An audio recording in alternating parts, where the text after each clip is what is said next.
Hey everyone, I'm right back. See, told you. Back with my flamingos. Okay, so this is going to be a Deathwalking 101. Maybe I'll end up doing a series of these. I don't know. So I had, if you watch this channel at all, my name's Holly. Hi, I'm psychic medium. One of the things that I came into this incarnation and became very clear very early that I am to do with mediumship is, I just made a whistly sound. Mediumship is that, it's great to bring messages through for healing, and it's just the purpose of mediumship is to bring healing and comfort in my mind. Okay, a lot of people, it's just to prove something's there, and that's fine too. But if there's got to be a message, so that's the important part for me. But sometimes we have spirits that do not transition. And when they do not transition or move into the light, it's because they have free will. They have free will and they can choose not to. Now, eventually they do move on and go in. And with those of us who are mediums and have been kind of charged with the work of helping and facilitating the transition of, a lot of people call them earthbound. I personally call them unresolved. They simply have not resolved and moved on into the light. They haven't resolved issues of this lifetime. And that happens for a whole lot of reasons, And once you get into the work, yes, all you have to do is say, open the gateway, get your guides, your team, whatever, move them on. But there's usually a little more involved with that, okay? Very often people just want to be heard, but you don't want to spend too much time because then they could be re-traumatized and then try to run and stay or not go or whatever. And then I've met some people who want to try to befriend them. And yes, you want to be cordial and loving toward all energies, but a traumatized dead person is not your friend. It'd be like if an EMT worker saw someone in an accident who was completely broken and bleeding, and they're like, hey, tell me about yourself. What do you want to do? You want to go have coffee? No, they want help, okay? So we move them on. So try not to let your emotions get involved with the work, okay? And that's sort of, I compare it to a surgeon. A surgeon who's doing open heart surgery on someone is not going to be of any help to anyone if they break down crying in the middle of the surgery because they realize this person has loved ones and they're suffering and whatever. You don't want a crying surgeon with their hands in someone's heart, right? Okay, so afterwards, cry all you want. But in the thick of it, you've got to have the presence of mind to do what needs to be done. And that's why it's not for everyone. And some of them can be disturbing. Okay, I'm not going to lie about it. Sometimes it can just be disturbing. And sometimes you just have the vast majority of the time, you just have very wounded individuals, very wounded, who stayed for whatever reason. Sometimes you have people who stayed out of fear of repercussion, fear they didn't live their lives the way they should have, fear of messages they received growing up. And, it's a shame. It's just a shame. There are a lot of reasons why people stay. And then sometimes they stay just because they were mean. They were mean and horrible in life, and they were mean and horrible in death. They just didn't have a body. Anytime you hear someone who talks about, oh, there's a horrible energy or feeling, it must be a demon. No. It was just a mean, nasty person in life, and now they're a mean, nasty person without a body. So they're harder to see coming. So you just gotta, you figure it out the more you do the work. Now, someone asked about roses. So, with roses, and someone will have the question, well, what's the matter? What's the problem if they stay? Even if they are benevolent, loving, and they stay because they just want to be closer to their loved ones, but they haven't transitioned, they're still in that human state. And think about if you were unable to be seen or heard, and then this goes on indefinitely, you go a little crazy. So that's not a good thing. Also, you still have all those human emotions of fear, pain, panic, whatever, that you really don't have when you transition. So an untransitioned spirit is not helping a loved one. Okay, not really. They're just being a drain on their energy, because that unresolved spirit needs that energy to kind of keep functioning because they don't have it any longer. And so very often people will get headaches or have nightmares or be sick, that kind of thing. Now, once they're resolved and they move into the light and they're no longer the quote unquote earthbound energies, they can come visit all they want, and they bring the light of the other side with them. So they bring healing, rejuvenation, and empower the people that they want to help, okay? The hardest thing for people to realize is if there was a spirit who was not the nicest to them in life, and we're just going to leave it there, putting it mildly, if they transition, move into the light, come back to make amends, it can be a creepy, weird feeling and can mess with your head. And so that's when it's good to be able to kind of sort through and understand, oh, this person's here to help now. And it's okay to say, well, that's great and that's good, but I'm not ready to feel your energy right now because you screwed with my head too much in life. And then you do what you need to do over there, and that's great, but, I'm not ready for that yet. And I've had to say that. And then there finally came a point where I was ready, and then I was able to make peace with that spirit too, as a person in this incarnation, and hopefully allow them to move on too. So roses, finally what I came on for. I mentioned roses, and I had already been doing, it's called, what I call death walking. It's called different things for different people. I think the majority of people, I've always heard death walking. And there are a lot of calling cards of that, and you kind of recognize another one when you see one, and it's a weird place to be because you know. So anyway, I had already been doing this, like actively doing the work, not just by happenstance, but actively working on it for a very long time.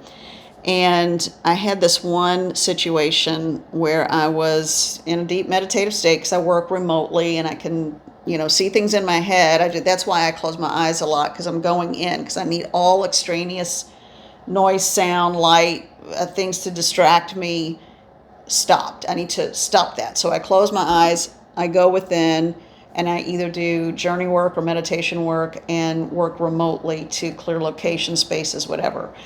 Sometimes I will go to the location, but usually it's not really necessary. And that protects me physically because I don't have to worry about my physical wellness while I'm all closed off and trying to figure out what's going on with my eyes shut. Physical safety, we always have to be aware of. We are still alive. So one time I went in deep, and there was this being. It didn't even look human. It was huge. It was massive. It was like this big scary monster like thing. And I'm like, oh, come on, that is not even real.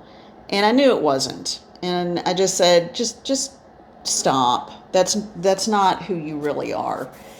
And yet it was snarling and all this crazy stuff. So my guides stepped in and just very calmly said, give it roses. And specifically, they were showing me this big, long stem red roses. And I immediately thought, are you kidding me? That's the advice? You want me to give this thing roses? I probably said that in my head. And the spirit guide said, give it roses. Just hand it even one rose. Hand it a single rose. And I thought, well, all right. They haven't let me down before, and I'm here doing they're working with me to support me and protect me. So, and there's a reason why we have Deathwalkers, but that's for another video. So we're working as a team. So I'm like, all right. So in my head and in this meditative place I was, kind of astrally traveling to the spirit zone to see the spirit, I just handed it a single long stem red rose. And all of a sudden, the whole facade, it's like it melted and disappeared. And there was just this like young kid standing there. I don't remember how old. He was between 8 and 12. It was hard to tell because he was really thin and kind of small. And he started to cry. And he was scared. And all of that was pretense, because that's how he protected himself. That's how he protected himself. I don't know what happened to him. I know it was bad. It was not a natural death, and he was an abused little kid. And I feel like it was like from the 1940s-ish period. And so he'd been going around all that time with this big monster facade on, because that's how he felt like he could protect himself. And just handing him the rose just made it melt. And so I had the gateway open and he could feel it. And someone came through for him. And this time he was open to receiving, like, oh my gosh, this is real, and felt safe enough to move over. So, and when he felt that light, and he just immediately knew it was real and just went into it immediately. And I feel like there was a dog also that came to get him, or a dog that had stayed with him. So that whole time, anyway, so he's fine, everything's good. And I'm getting someone coming through right now. Oh shoot, I was wondering why I was having those dreams last night. I was having weird dreams last night. Now I'm starting to get it. I'll deal with this in a minute. Stay with me. So why roses? After that, I learned that if I gave a single rose, or if I gave them bunches of roses, or if I just visualized the place filled with roses and vases around us, it diffused any negative energy. It diffused any fear. It was like an instant demonstration of love and compassion. And sometimes that was hard, because not all the people that are crossed are nice, and some of them did horrible, horrible things, but they still have to be moved on. Otherwise, that energy lingers in this world, and it's not good. They've got to move on so they can be healed and transitioned fully on the other side, okay? And go through, a lot of people call it school, I call it rehab on the other side, where they have to like really look at what they did. Was it part of their plan, or how did they massively screw it up? Because we have free will. So, but the roses, it's amazing how it took away and melted everything, because it was like showering that person in total love, and they could feel it, because that's how it was given. It's not like I was beating them with a rose, but it was just like, here you go, this is for you. And it might have been the first time they'd ever received anything. So, and that's why if I go somewhere, and I always keep a little essential oil bottle of rose oil, essential rose oil. And, it can be really expensive, or it can be more on the modest end. As long as it's got the smell, and it lingers, and it lasts, it has staying power, that's all you need. So I will very often take that with me when I used to do like active readings, personal readings, or day-long readings, or whatever, which I do not do any, because I just can't do that anymore. Or when I would go to places, or even if I just started to leave the house and it's like, I think I need to have rose oil around me. I put a little dab on my third eye, sometimes on my crown, and sometimes on my throat chakra, and every now and then I'll just touch here, and then my heart. And I'll just take it and smell it, and I'm good. So rose oil is almost a reminder and a protective device. It brings the Divine Mother energy with it. It also helps with Archangel Michael when he has to come in, because I always call on him if I have like a really difficult one and I need some big time help and protection. I also have my own personal spirit protection team. You all do. Just call on them. You don't even have to know who they are. It's nice to try to get in touch with them and learn the energy so you know who's around you. So yeah, that's how roses work. So it's just, and it's a visual, olfactory, or tangible sign of love and compassion. And this whole, if you see shows where they're yelling and screaming and get out of here, that is just throwing gasoline on a fire, and it really annoys me to no end. A lot. So it's okay to be firm. It's okay to be strong. And I had that impulse at first too, because it was just like, because you get scared, you get nervous. But you know what? You've got to stay calm. You've got to keep your emotions as far out of it, except for the emotion of love and compassion. And being that calm voice. In the middle of a crisis, think about it. If you have someone in the middle of a panic attack, what soothes them or helps bring them down more? Getting quiet, calm, centered, and focused, and being compassionate, or screaming, "Get over it!" Blah blah. No. And I got a temper. Don't get me wrong. But my temper is for situations where, and I try to even avoid any situation where my temper would flare. I wasn't always so good at it. Just saying. But I do feel like years of death walking work, like concentrated, pinpointed death walking work, has shown me so many other sides of the human condition. And so many people are just struggling and in fear. So if you're unsure about a place you're going, or you're feeling anxious or nervous, even you can even get for like $5 or $10 a bottle of rose glycerin water refresher spray. Just use that even, or spray it in your area. Something about the scent of roses around me, it helps kind of just diffuses any kind of negative energy. And also when you're in journey or meditation and you're working with an energy and you've got time to do it, like the ones we've done here on video are usually super fast because we've got to get them through quickly, and I don't want them lingering. And I've kind of gotten to that point.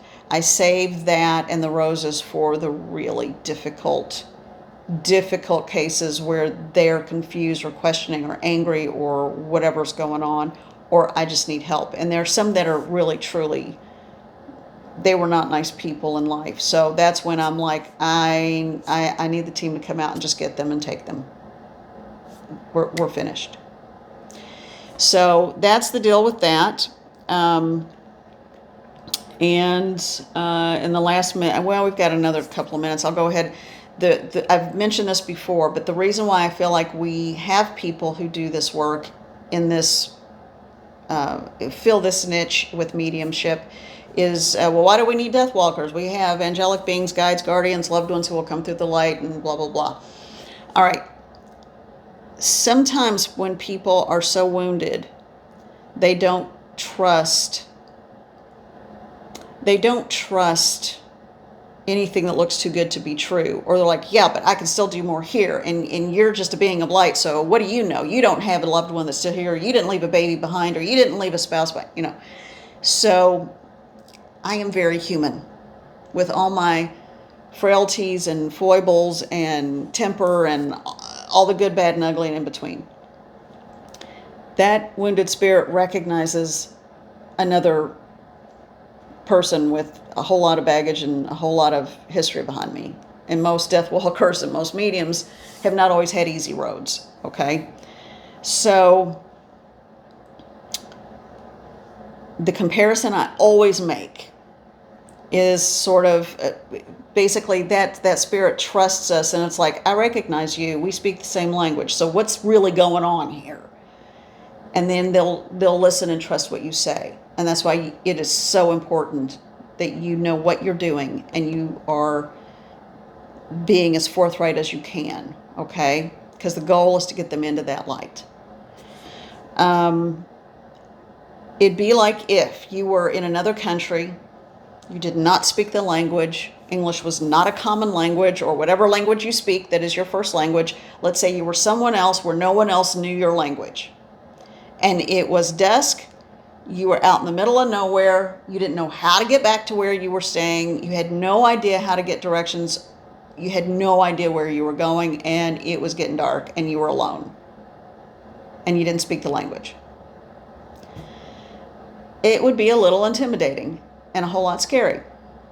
So let's say you hear someone down the block or down the street or down the wherever speaking in your native language.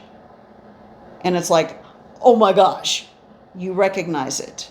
You make a beeline down there to go say, hey, we speak the same language. I am so lost. Do you guys have any idea? Can you help me to find where I'm going? And they're like, oh, yeah, sure, blah, blah, blah. All right. And then all of a sudden, you're going to trust them no matter what. They could be ready to harvest a kidney. They could be con people. They could be killers. You don't know these people. They just share the same language. But you're willing to trust them because you don't know what else to do and there's no one else you can talk to. It's kind of the same thing. So that's why I feel like Wounded Dead trust Deathwalkers, because one, we can hear them and we speak the same language. And it doesn't matter where in the world they are. There is like a spiritual language that we just telepathically communicate. Okay, so that was just in the here and now as an example. But, so yeah, they trust us. We're familiar. We feel familiar. And they believe us when we talk to them. Okay, so that's why this work is so important. And it is such a gift and an honor to do. Okay, I think that's it for this. So, this is a piece of soapstone that I got when I was out of town. It was like $5 on a table somewhere. Big piece of dyed, carved soapstone in the shape of a heart with roses cut into it. And it's heavy. And I love it so much. So, be well, take care, and I hope this helps. And I will talk to all of you later. And have a wonderful day. And when it is time, and that light opens up, yeah, it's okay to go into it. When it's your time. When it is your time. All right, love to you all. Bye-bye.